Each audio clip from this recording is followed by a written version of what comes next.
ఎందుకు వచ్చింది పిల్ల నాకు? అవునా, ఎందుకు పిల్ల అంతగానం బాధపడతావు? ఏమనుంటే నాకు చెప్పు.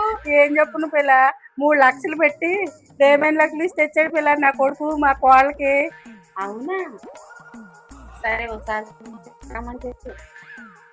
ఏం చెప్తావు? పట్టుకెళ్ళిపోయింది. రమ్మని చెప్పు. నేను పెట్టేసుకుంది పిల్ల. అన్నా కదా, పట్టమని చెప్పు చూద్దాం. పిల్ల అంజలి, ఓసారి నెక్లెస్ ఎట్రమ్మా చూద్దాం. చూసారా సార్ డబుల్ యాక్షన్?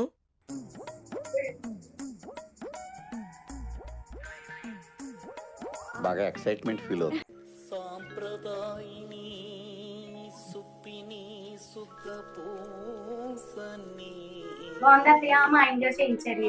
బానే ఉందమ్మా. చూడమ్మా, చూడకలా